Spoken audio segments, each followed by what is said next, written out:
Welcome to the Fibromyalgia Podcast. I'm Tami Stackelhouse, Fibromyalgia Coach, author, and founder of the International Fibromyalgia Coaching Institute. The goal of this podcast is to empower you with access to the dream team of experts and coaches I've discovered are key to living the fibro life you love. From the comfort of your own home, and maybe even your pajamas, I'll help you take back control of your life and health. To help out with fibro fog, I always include full show notes and additional resources at fibromyalgiapodcast.com.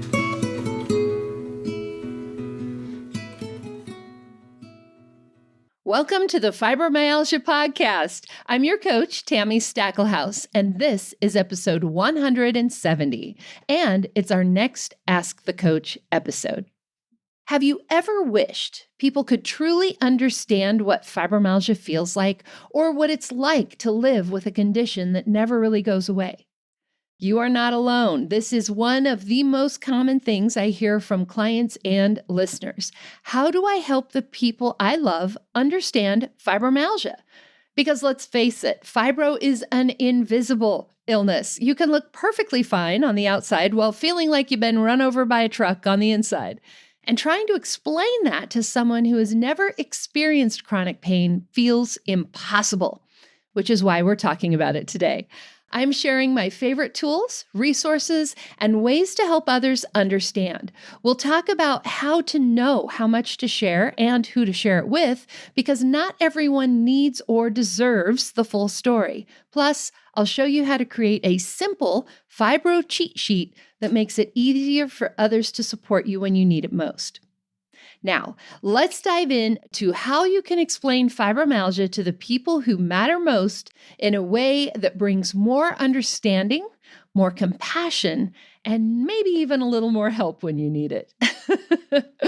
So let's start with this. Why is it hard to explain fibromyalgia?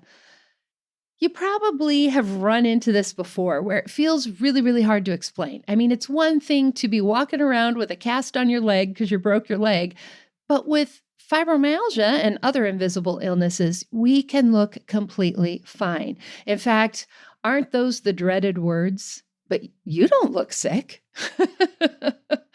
Plus, fibromyalgia is complex, and we have good days and we have bad days, right? There's days when we're in more pain, where we're more fatigued, where our brain fog is worse, we're more sensitive, we're more grumpy. And there are other days when we really are totally normal. When I was first diagnosed, I had only been married about 6 months, and my husband and I were on opposite sides of the country before we got married. We only lived together about a month before we got married. He was in Florida, I was in Oregon. We couldn't get much farther apart. So it was a real shock to him to be living with me prior to my diagnosis, especially when we didn't know what was going on, but then even after my diagnosis, because one day I would be completely fine. I would go to the store with him, walk around, do the shopping, do whatever. And then the next day I might be totally helpless and be like, oh, honey, can you get me a glass of water? Because I can't hardly move, right? And I am sure for my new husband, that was mind-boggling. I am sure he had days where he was like, what the heck is this? What did I marry? Because one day I'd be fine and the next day I totally wasn't. And that can be really, really hard for people to understand, especially because we look the same on the outside. There is nothing to tell them that today is a high pain day unless we tell them. So a lot of what we're going to talk about today are ways that we can explain that so that when these fluctuation happens, it makes more sense to them. Plus, we get emotionally exhausted from constantly having to explain. I have had a lot of clients who have said, oh, I just wish people would stop asking me how I feel, because the answer is always, I feel bad, I feel terrible, I'm tired of saying that. So our goal here is to find some common language that we can use and some tools to help make that invisible illness a little bit more visible and to help people actually recognize things when they see it in us. All right, so first let's talk about some simple ways that we can explain fibromyalgia, and then we'll talk about how much to share and with which people in your life, because not everybody gets the same answer. So when it comes to some simple ways to explain fibromyalgia, I think one of the first things we can do is use some relatable analogies. One of the things that I use often is it's like having the flu. I think we all, at some point or another, have had a really bad cold or have had the flu or COVID, and we are just exhausted getting up from our beds and walking to the couch. Like that is all we've done, and we are exhausted. Or you've had that all over body aching where everything is just uncomfortable and even your eyelashes hurt. I think everybody can relate to that. So imagine the last time that you were sick like that, only you just don't get better. That can be a way to explain how it feels. And I will tell you, after my fibromyalgia was very well controlled, but not 100% in remission yet, when I would wake up in the morning and feel that fibro pain come back, I'll be honest, my first thought is always, oh no, I'm getting sick. And then the other shoe drops. Oh yes, this is my old friend fibromyalgia. So explaining it that it's like having the flu every day is pretty realistic, okay? Another thing I use to explain fatigue that really works well with those of us in Gen X is remember those cell phone batteries we had, like those first cell phones or even other batteries, rechargeable batteries, where you charge them all night long and it says it's fully charged and then you turn it on and it lasts maybe 45 minutes? That's what our body's batteries are like, right? We may look like we're fully charged, but boy, we run out fast. And it might take all night or even longer for us to recharge those batteries. So that's another example I think people can understand. If you know of something in the person's life that you are talking with, right? If you know of something in their life that relates to your fibromyalgia, you can use it as an example. So for instance, you might say, hey, remember when you hurt your back and you could barely move and everything kind of hurt? It's like that, except it might hurt your back one day and your legs the next day and never go away. I do remember a client's husband talking about the fact that he had hurt his wrist. And so he had his arm in a cast and he could not really use that one hand, and how helpless he felt and how much pain he was in, and feeling at moments like, oh my God, is this ever going to get better? And about how much that helped him understand his wife's fibromyalgia. It's not a direct relationship, but it's a taste, right? It's a taste of something that is very much like fibromyalgia. So think about that. And it really helps others feel what you experience, not just hearing about it, right? It helps them feel it in their own bodies, to remember those times when maybe they actually felt like that. Only whatever they were experiencing got better, and there's no cure for fibromyalgia, right? So number one, as far as simple ways to explain fibromyalgia, number one was using those relatable analogies. Number two is tactile demonstrations. So again, along this idea of helping them experience it, not just theoretically hear about it from a logical perspective, but actually experiencing it in their bodies. Here are some ways that you can help people do that. One is to use a clothespin. I have used this at networking events, business events, where I get to talk for, do a 10, 20-minute talk or whatever. I will give people a wooden clothespin. I guess it doesn't have to be wooden, but a clothespin, have them clamp it on their finger and leave it there for my entire talk, at a certain point, they all want it off. And that can be what that constant ache is like with fibromyalgia, only we don't get to just take fibromyalgia off like they can take the clothespin off.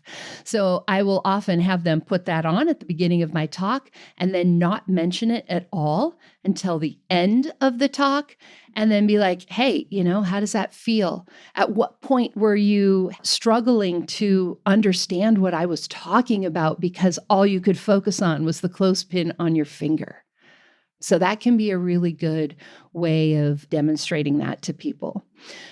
You can also use rough sandpaper, so really coarse sandpaper, and have them just like put their hand on it and leave their hand on it or their arm on it throughout the talk, right? This is when I would use it again, along with the clothespin. I'd usually do a clothespin on one finger and the sandpaper under the other arm.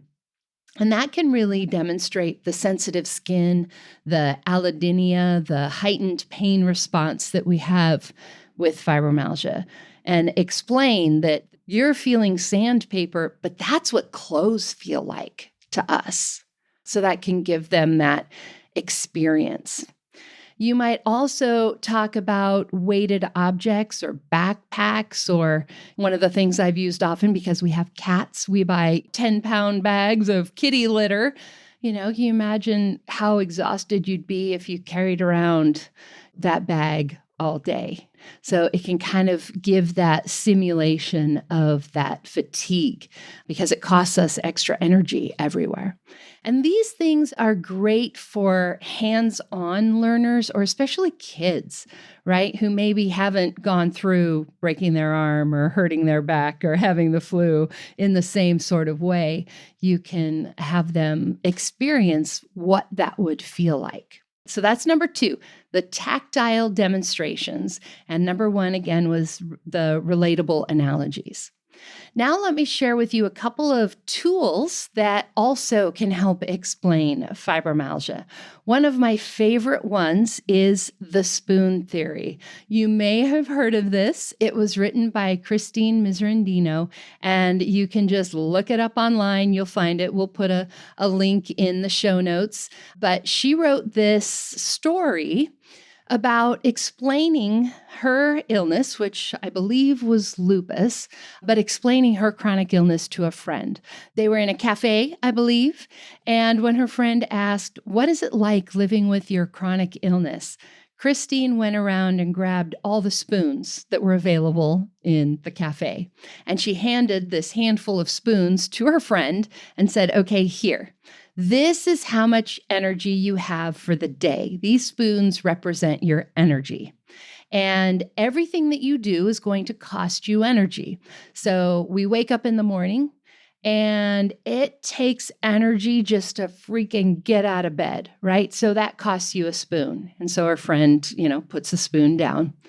And then once we get out of bed, we've got to go to the bathroom, brush our teeth, get ready for the day. Maybe that costs you 1 spoon, 2 spoons if you're taking a shower, right? So her friend decides, are you taking a shower? Is it going to be 2 spoons? Are we just doing 1 spoon? So her friend puts the spoons down.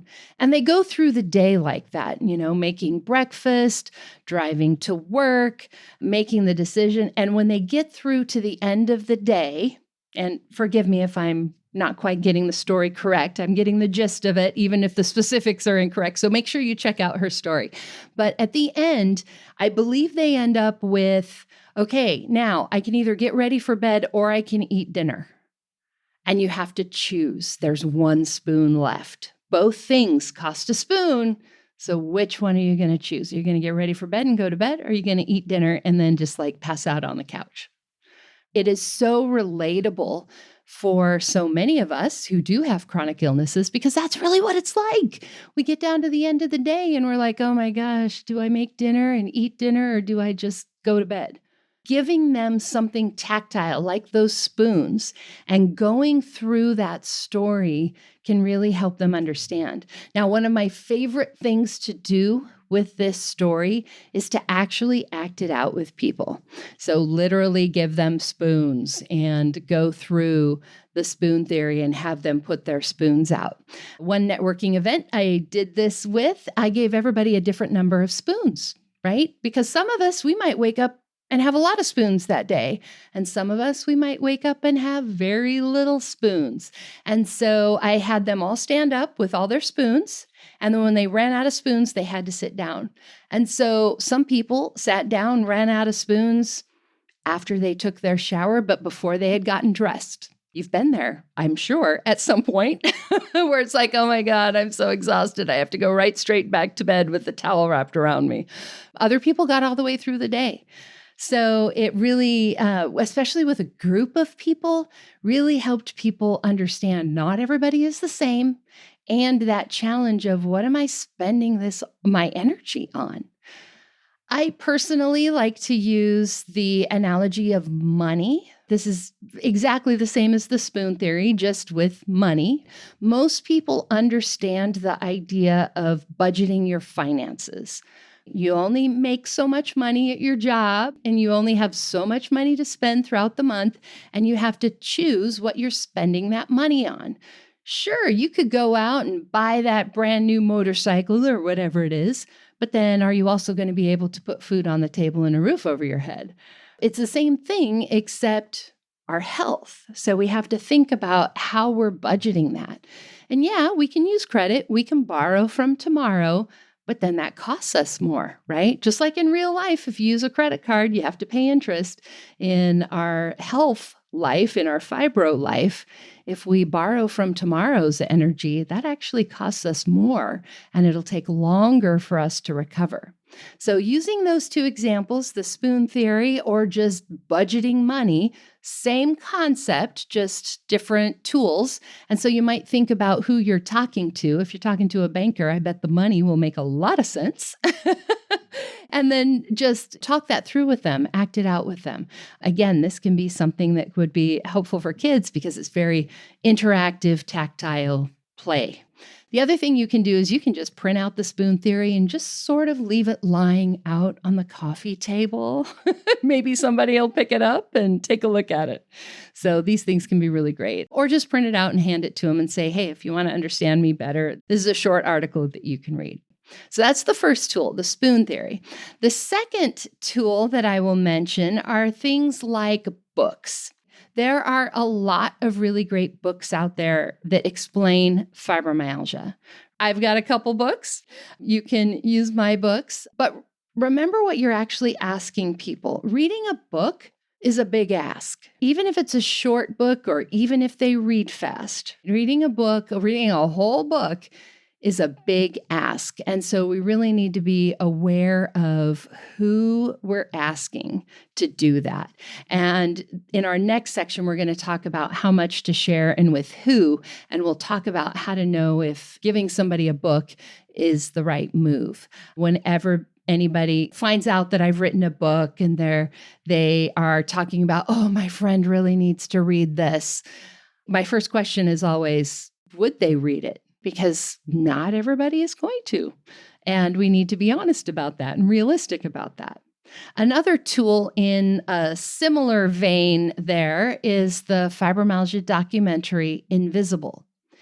This is something that you potentially could rent. And, next time it's your turn to pick the movie, start watching Invisible. It is about 75 minutes, so it's an hour and 15 minutes, and it does a really good job of explaining what fibromyalgia is, but also showing the full spectrum of ways it affects people. So there are people in the film like me who have fibromyalgia in remission and who are able to live a normal life.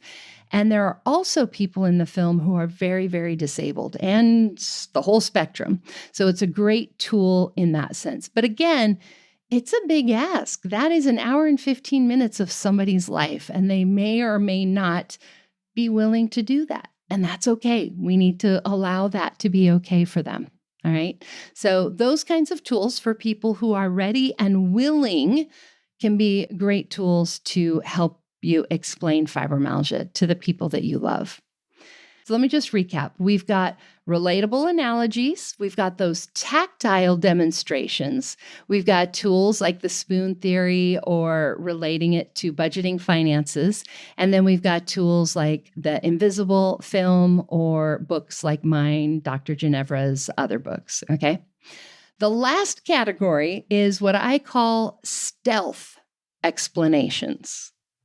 That would be things where you're explaining, but you're not just explaining. So, like I mentioned, leaving a copy of the spoon theory out on a coffee table. That is a stealth explanation. You're not asking anybody to read it. It just happens to be lying there, and somebody just might pick it up and read it as something interesting. You could do that with books. You could do that with other articles that you print out. You could listen to this podcast when other people might be able to overhear. You could watch the film when other people might be able to overhear. These are the kinds of things that we can do that aren't just directly sit down, let me explain this to you, but also where they can hear explanations. You can also use tools. Remember I said at the beginning, we get really, really tired of trying to explain this. Some of these stealth explanations could even be for you. So I have had clients who just really struggled with how to explain every day how they felt without having to explain every day how they felt. One of my clients, what she ended up doing was getting a bowl and some decorative rocks. And the level of those rocks in the bowl basically was an analogy for her energy level, for how good she felt that day. If the bowl was full, it was a good day. She had a lot of energy. Her husband could just look at that bowl and he would know how she felt. And she said it gave her such satisfaction when she was having a really bad day and felt terrible to just dump out that bowl on the counter and just have all the rocks there on the counter. Like her husband could just take one look at the counter and be like, oh, today is not a good day. So you can find creative ways like that to not have to actually explain every day. Is this a good day? Is this a bad day? Another of my clients developed like a temperature gauge that went on the fridge, and she would move that little needle. Is her tank full or is it empty? To show her whole family, let's see, mom's about halfway today. Those kinds of things are what I call stealth explanations, because you're not actually speaking and they're not purposefully sitting down listening to you. They just are things that can sort of happen. So how much should you share? This is a question I think we often forget to ask ourselves. Not everybody should get the same explanation, and not everybody deserves the same explanation. Way back in episode 57, I had my friend Kimberly come talk. She is a counselor, and she talked about how we have sort of 3 circles of people in our lives. We have the inner circle, which are the people who are the closest to us. We have the middle circle, that might be friends, extended family, maybe the people that you work with if you're close to them. And then we have the outer circle, which are really just the acquaintances or the coworkers that you say hello to in the hall, but you don't really know a ton about them. And then even outside that outer circle, we've got people like the cashier at the grocery store that we don't know at all. So each of those circles, you're going to share a different amount of information.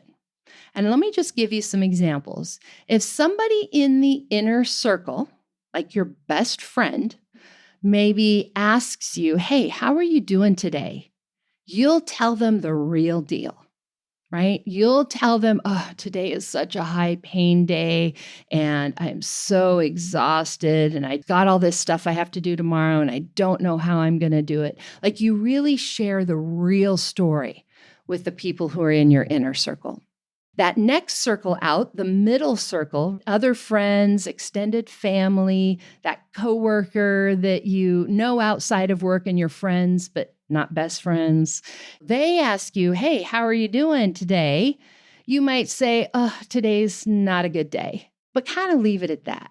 You don't tell them the whole story. You don't lie to them. You just tell them a little bit. You share selectively with those people. Then we've got our outer circle, right? That coworker that you say hello to in the hall, but you don't really know anything about them. They say, hey, how are you doing today? And you just kind of say, fine, and you move on. They're not really asking, how are you doing today? They are just basically saying hello. And those people like the cashier at the grocery store who says, hey, hi, how are you doing today? Same thing. They're just basically saying hello. And the answer, the appropriate answer is great, fine, no problem, moving on, right? Now, I really want to stress here that people earn their place in whichever circle through their behavior and how they respond to you and through being someone you can trust. Right? Or not. They are not automatically associated to a circle because of who they are to you. Your spouse doesn't automatically go in the inner circle. Your best friend doesn't automatically go in the inner circle. Your parents aren't necessarily in that inner circle. So think about those circles and think about them in terms of how much you share, and then test and see who belongs where. So maybe you have a coworker at work and they say, hey, how are you doing? And normally you just say fine. Only this time you're like, oh yeah, it's kind of a bad day. How they respond to that will tell you how much more you should share, right? If they're like, oh no, I'm so sorry to hear that. What's going on? Maybe they start moving towards that middle circle. And then maybe you say, oh, well, I have fibromyalgia and today just happens to be a harder day. Well, maybe that coworker that you don't know very well, that you thought was on the outside circle there, says, oh my gosh, yes, I have fibromyalgia too. It's so hard. Maybe they find themselves all of a sudden in your inner circle as somebody that you trust and that you can really share with. Now, let's look at an opposite example. Maybe you think that your best friend or your spouse is on the inner circle and they say, hey, how are you doing today? And you say, oh my God, it's such a hard day. And you give them the whole thing and they're like, oh, and then they move on. Maybe they don't belong in your inner circle. Maybe they move to your middle circle, or maybe even all the way to your outer circle when it comes to your fibromyalgia. Now, that's the other trick to this. You might have people that are completely in your inner circle when it comes to your fibromyalgia, like that coworker who also has fibro. But maybe there is nothing else about your life that they really even know about, right? You are not going to put them on the inner circle when it comes to your relationship with your husband or your kids. Like, oh, my teenager is being a brat today. We're not going to share that maybe with them. But for our fibromyalgia, they're in the inner circle. And vice versa. Obviously, your best friend is your best friend for a reason. They're in your inner circle for something, but maybe not your fibromyalgia. Maybe there's something that has absolutely nothing to do with you. Maybe they had someone in their family years ago who said they had fibromyalgia, and it was really just an excuse to get out of doing stuff. So maybe they have this whole story in their head of what fibromyalgia is supposed to mean. And so maybe you just don't share that part of your life with them, but for everything else, they're your best friend. So we put people in these circles based on what they earn by how they respond to us. So really think about that and don't just automatically try to have somebody who should be in your outer circle, try to keep putting them in your inner circle.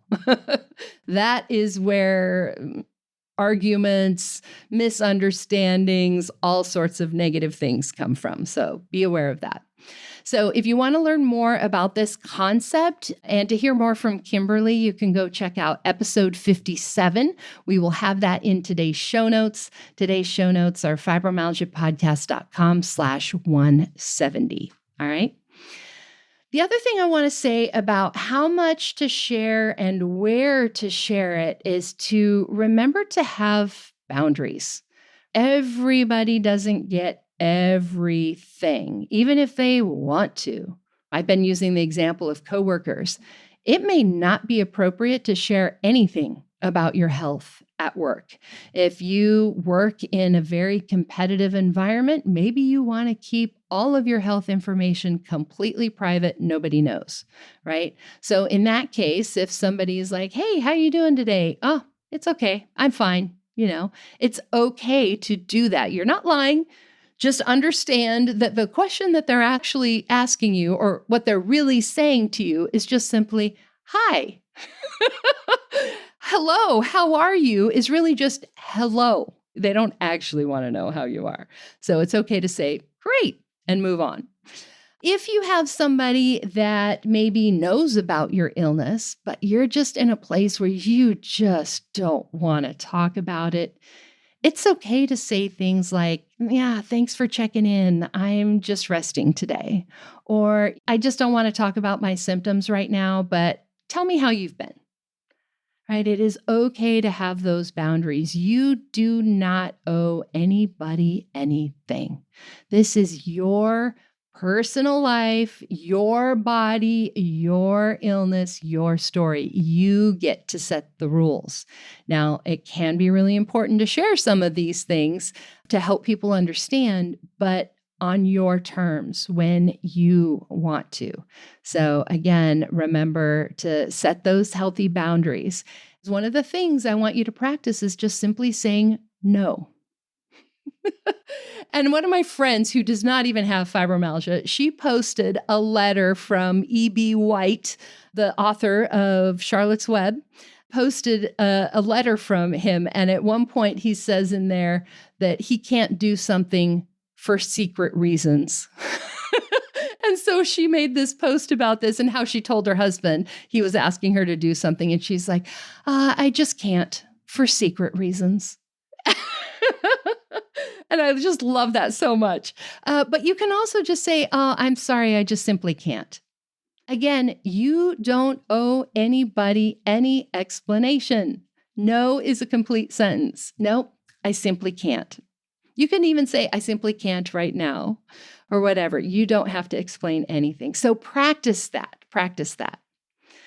All right. Now, as we're talking about what to share and who to share it with, kids come up in that, right? Because so far we've been talking largely about explaining to adults, but kids sometimes need a little bit of a different explanation. Depending on their age, they may understand fully or they may not understand at all. So we do need to have a little bit of a different strategy when it comes to explaining to kids. Now, there are some fantastic books out there that can help explain chronic pain and chronic illness to children. My best friend happened to write one of them. It's called Raven's Doll: How to Explain Fibromyalgia to Your Child. And it is a book where the child, Raven, goes through and explains about her mom's fibromyalgia, specifically fibromyalgia. You can hear my interview with Melissa in episode 98 of the Fibromyalgia Podcast. So go to today's show notes and we'll have a link to that where you can learn more about that. Melissa has also made a coloring book. So if you have kids, maybe you're reading it and coloring it, helps them be a little bit more interactive. You can do that. She also has lesson plans. If you reach out to her, she's got lesson plans where you can actually do the activity that is in the book, Raven's Doll, actually do that with other people. Raven's Doll is a paper doll. A nurse comes to the school and has everybody take home a paper doll and decorate it for someone that they know who is sick. So one person has the bald head and the pink shirt, and it's for grandma who's going through breast cancer treatment. And another one comes with a cast on one leg and crutches, and that's for big brother who broke his leg. And Raven's doll looks perfectly normal. And so she explains about fibromyalgia, but you can actually do that activity with your kids. So that's the first book, Raven's Doll, How to Explain Fibromyalgia to Your Child. And that is in episode 98. The second book is called Soft Hugs for Mommy. And I interviewed the author of this in episode 149. There's a lot more information about Soft Hugs for Mommy in there, how that came about. And another great book, I have not interviewed the author of this one, but another great book that I really like for this purpose is Why Does Mommy Hurt? And that's a little bit more generic chronic pain than it is fibromyalgia specific, but it definitely still helps. Now, the cool thing about these books is that it gives you a vehicle to be able to not just explain, but also have the conversation. So as things happen in the story, you can have the conversation about it. Oh, yeah, mommy's like that, and explain and talk about it. How do you feel when that happens? And always remember with kids, really to keep your tone loving and reassuring. My body works differently, but I still love spending time with you. Or we can't go to the park and play today because mommy doesn't feel good. So let's stay home and cuddle and read books. And eventually your kids will understand. One of my favorite stories, one of my graduates, Terry, she tells these Casey stories, which I love. Casey, reading Raven's Doll from a very young age, has done some really cute things to tell her grandma Terry that she is taking care of her. So at one point she hands her a chicken nugget and was like, "Here, this will help your fibromyalgia." Or, "Grandma, you need to sit down for your fibromyalgia." And I just love that. The other thing that I think is really cool about these kids' books is they work for adults and teens too. So, for example, you could give a copy of these books to your parents to read to your kids when the kids come over. They're reading it to the kids, but they're hearing it too. You could ask your husband to read a book to your kid. You could just leave it sitting out on the coffee table. These are cute books. People are for sure going to pick them up and just flip through, right? I also recommend using these books anywhere you have kids where you are interacting. So what do I mean by that? I mean, if you go to a church, donate some books to the children's program at church. So those kids understand people who are a little different from them, whether they understand you specifically or not. These are good lessons for kids to learn. You could donate them to your doctor's office, even if it's not a pediatrician's office, although you definitely should donate them there because kids are in the waiting room. But kids are in the waiting room, lots of places, at the dentist, at the doctor's office, lots and lots of places, at your chiropractors, wherever you go, wherever you're sitting around, waiting around with kids. Give them a cute book to read that teaches them a little something about chronic pain, chronic illness, and fibromyalgia. It's great things to do.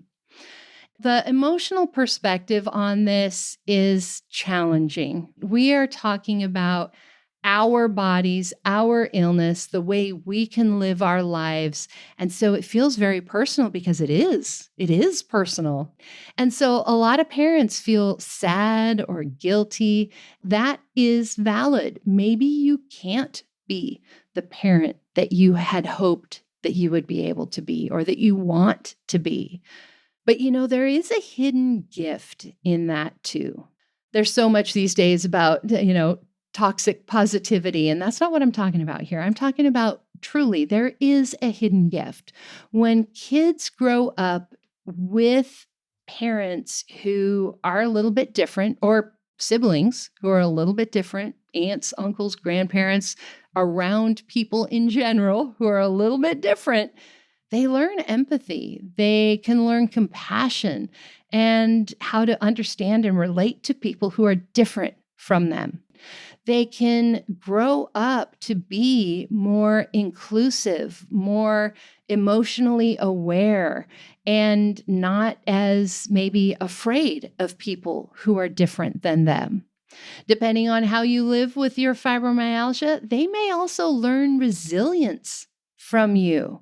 If you are able to keep a positive attitude and look on the bright side, no matter what challenges come your way, just because today is a high pain fibro day doesn't mean I have to turn into a meanie. Then they can learn from watching you. Just because life throws something hard in my way doesn't mean I have to be mean to people. I can still be nice to people even when I'm in pain, even when I'm having a hard day. And those lessons are things they may not learn in the same way if you were a perfectly healthy parent. Obviously, I'm not saying we want all parents to struggle with chronic illness. I'm not saying that at all. I'm just saying that there is a gift in that you can take advantage of.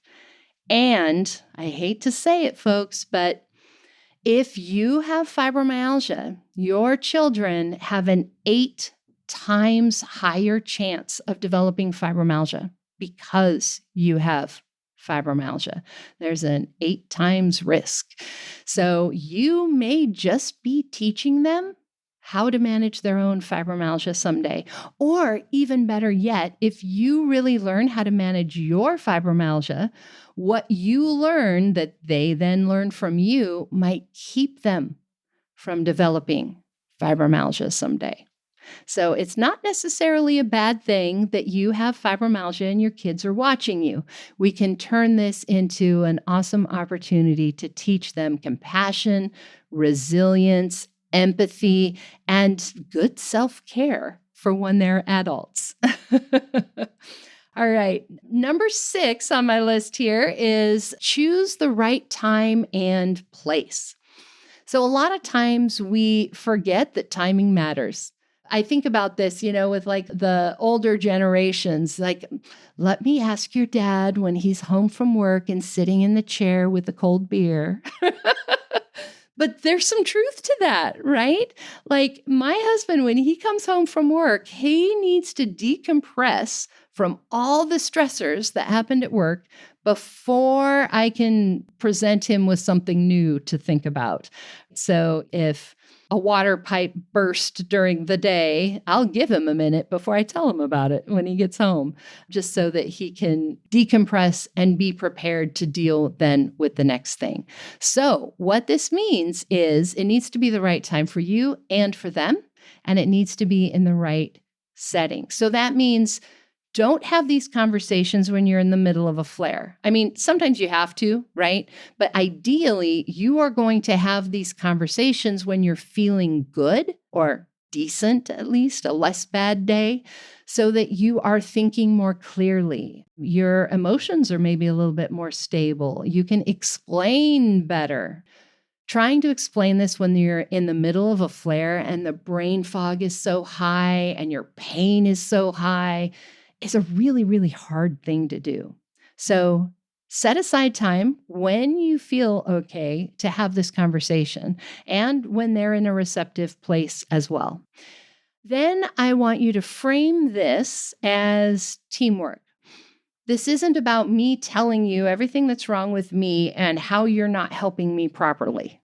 This is about explaining what's happening to me so that you can understand me better and we can work together to help manage my fibro better.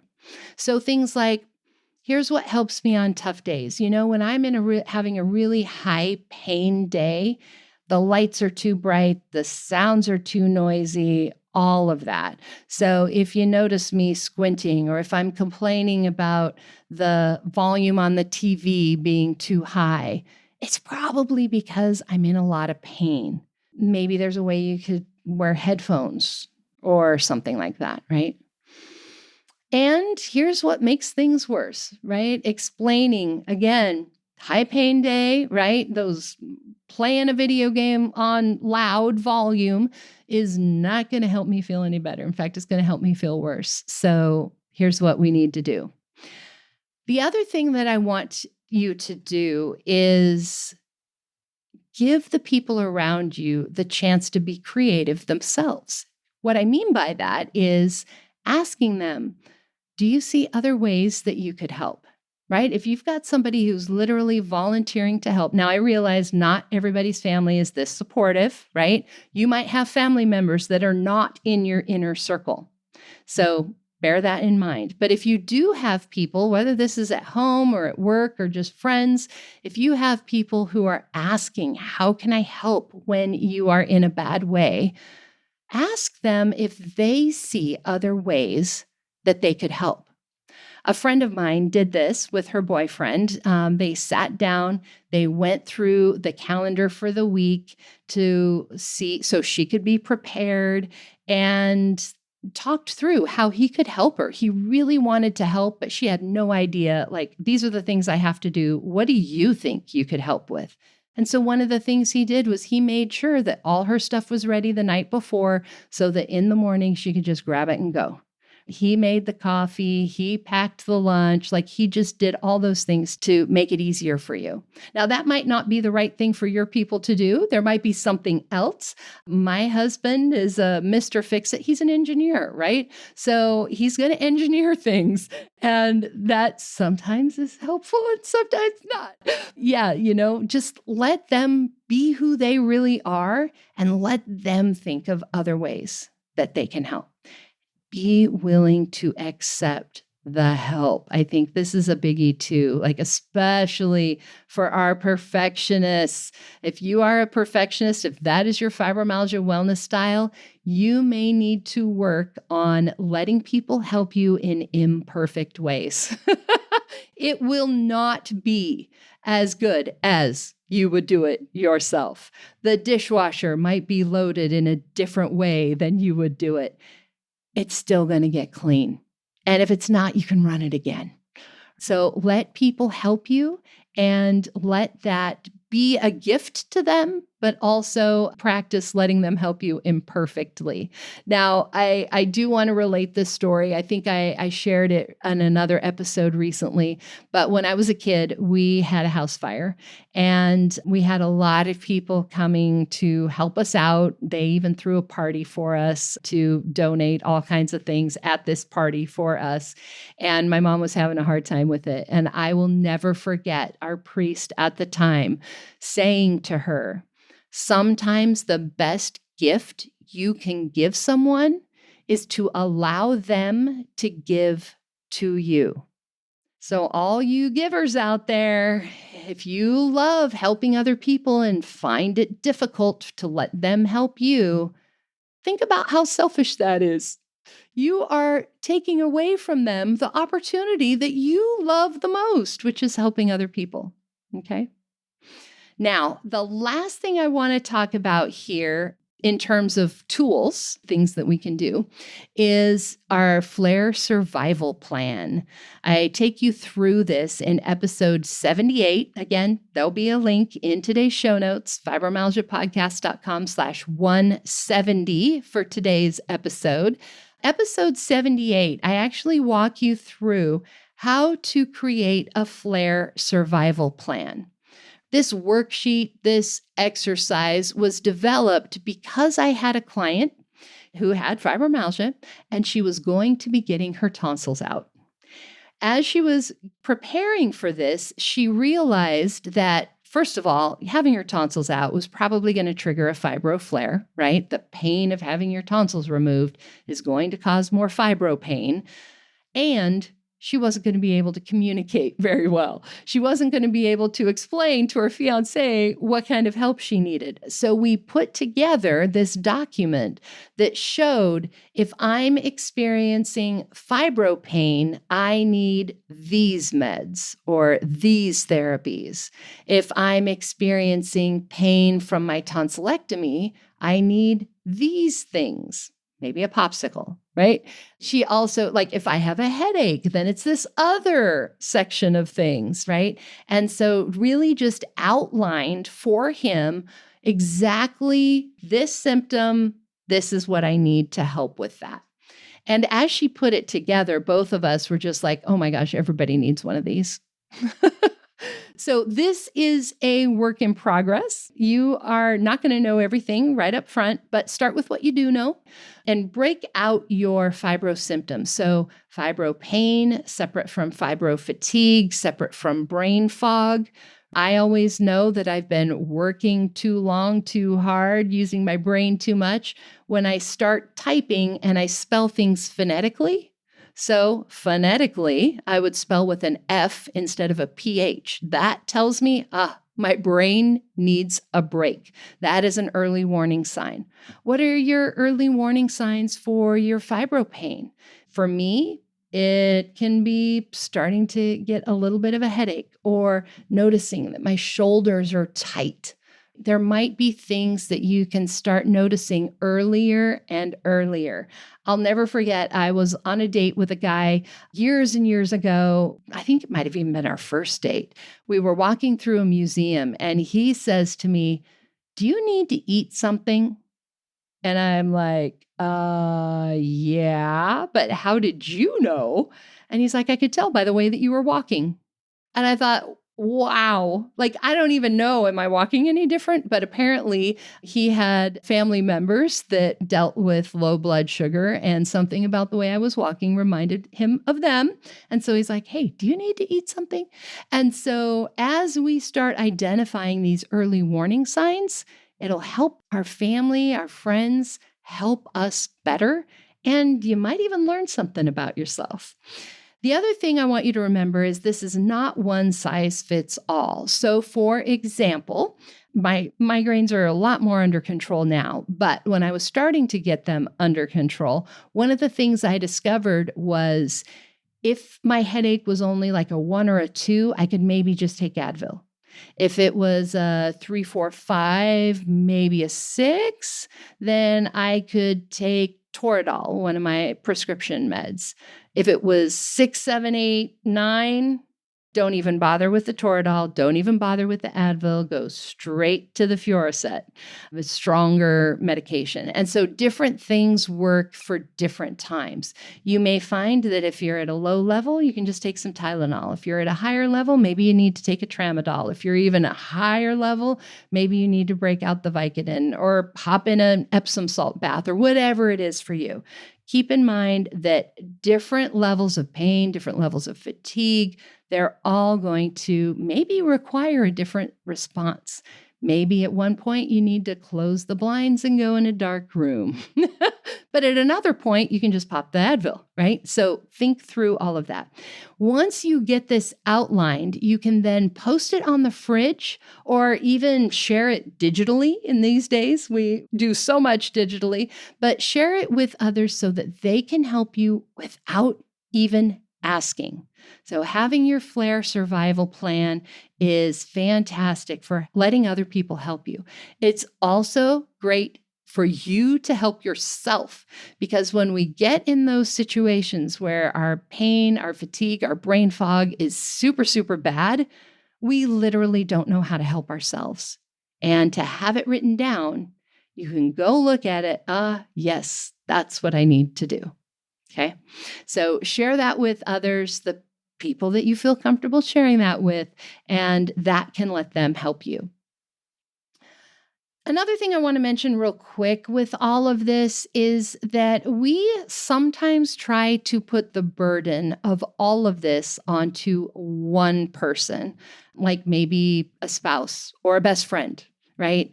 No one person can do it all for you.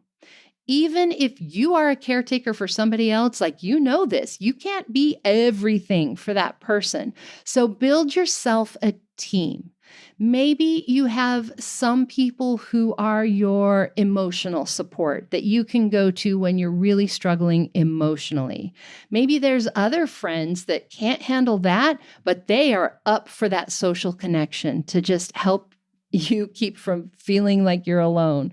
You may need professionals as part of your team, right? You might need therapists, doctors, spiritual advisors, a coach. Those professionals are also part of your team. The cool thing about professionals, speaking as one, that's our job. So, yes, I can't be 100% all of your support, but bring it on. Like, that's what I'm here for. And I am always on your side. It doesn't matter what I think. All that matters is what you want, right? I am 100% here to support you. Your therapist, your doctors, those should all be the same way. They are there to support you. And so it doesn't matter how they feel about the thing.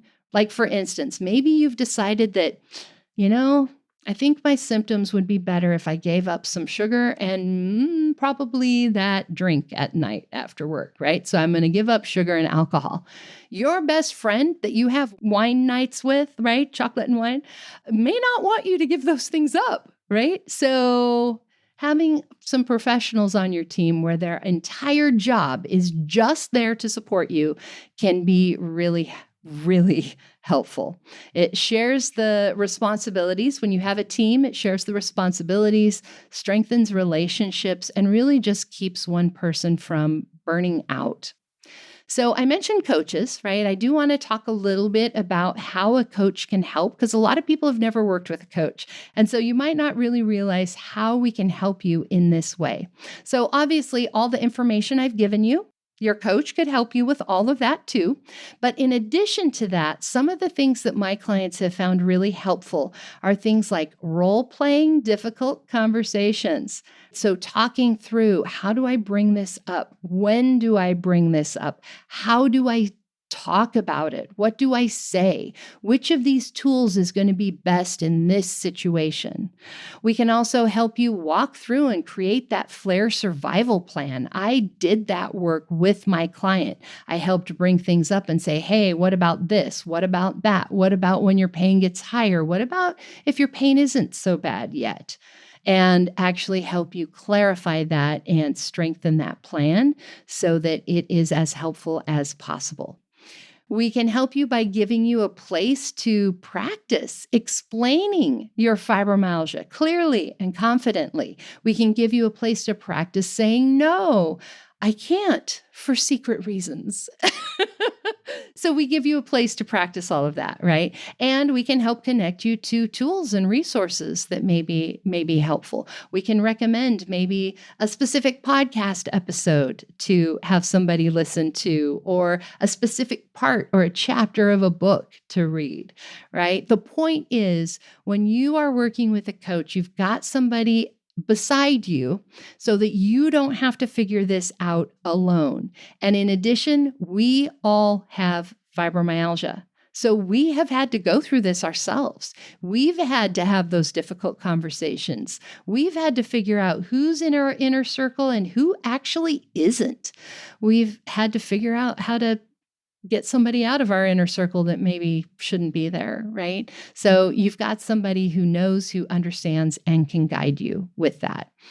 Of course, if you want help with this, you can definitely do that through our Find a Coach page. Just go to findafibrocoach.com and you'll be able to put in all your information, what kind of help you need, and then schedule with a coach, a student coach, or occasionally, sometimes I even have openings and you can schedule with me, okay? Those links will be in today's show notes, along with everything else, fibromyalgiapodcast.com/170. So let's just recap some of these main points for you. Number one, use simple, relatable explanations. And the relatable part might mean you use different explanations with different people, right? Number two is to be smart. Share your information wisely based on who you trust and in what context. So think about, which circle are they in, and is this the time to share more or less? Okay. Number three, do not expect one person to carry it all. They just can't. And number four, build that support team and your flare plan. And don't be afraid to use professionals as part of that support team, because that professional is 100% on your side, right? They don't have their own bias built in. So Here's your action step. Here is what I want you to take away from today's episode. Number one, I want you to sit down and think about those 3 circles. Think about how much information you're going to share in each of the 3 circles, and then maybe even take a piece of paper and diagram out who goes where. I want you to think, because this is the Fibromyalgia Podcast, I want you to think about this in terms of your fibromyalgia. But bonus points if you've got other things going on in your life that you want to think about where people go in these 3 circles based on other things happening in your life. The second action step is to start working on your flare survival plan. Now, there is episode 57 and episode 78 with information on both of these 2 things. Just get started, right? There's worksheets that you can download. We'll link to those in today's show notes as well, where you can go out and just grab the download for the flare survival plan so that you've got a worksheet you can work with. Start with that, and that will really help you clarify, which when you're clear, it's easier to be clear with others. So the clearer and the more confident you are, like if I just can say this more clearly myself, the clearer and more confident you are, the more understanding and support you'll receive, because the clearer you are, the clearer it will be to them.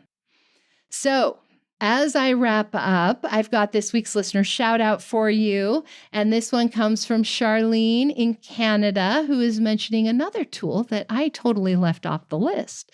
She says, "Thank you for suggesting your YouTube channel. I love both podcasts and videos. So your YouTube channel has all the information I've been looking for and wondering about. I live in a rural area and the closest town is about 15 to 20 minutes. There are no support groups locally, only online. I'm so thankful and grateful I came across your website. I honestly don't know how I did, but I'm so glad I did."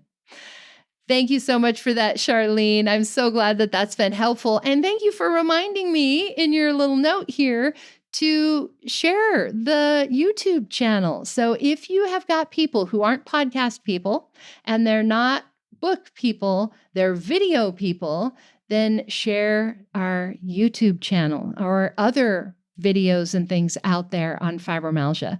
Our YouTube channel is Fibromyalgia Wellness. We'll link to that in today's show notes. You can go check it out. But a lot of our podcast episodes, I'm trying to do all of them, but some of the past ones there aren't videos for. But going forward, we're hoping to have all of our podcast episodes available on YouTube as videos as well. In addition, there is a playlist on my channel called Tami's Collaborations.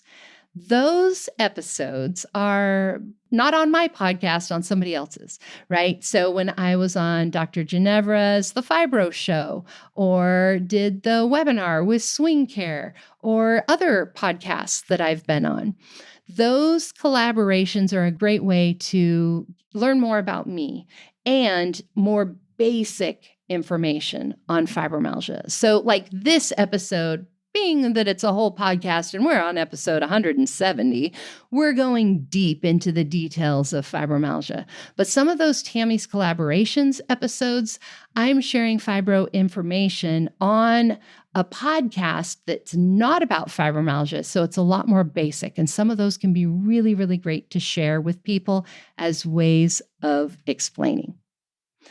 All right. As we wrap up, one last thing I want to let you know about this. You know, as I'm recording this episode, we are in the middle of our Living Well with Fibromyalgia Summit, the holiday edition. And so we are in the middle of 2 weeks all about how to get through the holidays with less pain and more joy. During the holidays, we have those moments. Maybe you're seeing family members that you only see once a year, and you hear those comments like, you're still not better yet? Or you see it on their faces and they don't even say it out loud. So I hope the tips that we have shared here today are going to maybe give you some new ideas going into the holidays. I would encourage you to think about it ahead of time. So don't just get blindsided during Christmas with all the family things or whatever. Think about it now. It's October. But the holidays will be here before you know it. And in fact, as I record this, yesterday was Canadian Thanksgiving. So we're already in some senses into the holidays. So take some time, think through these things, think about who is in which circle in your life, what you want to share with which group, and start working on your flare survival plan because there is a good chance you're going to need it during the holidays.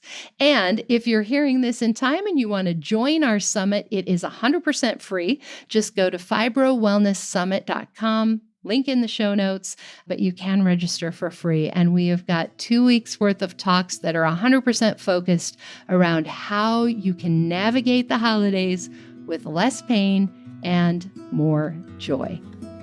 See you back here next time. And that wraps up another episode of the Fibromyalgia Podcast. I'm your coach, Tami Stackelhouse. For daily doses of hope, inspiration, and practical advice, come hang out with me on Facebook. Visit facebook.com/fibrocoach to find my personal coaching page and connect with me directly. To find the show notes, additional resources, or to schedule a consultation with me or one of my coaches, visit fibromyalgiapodcast.com.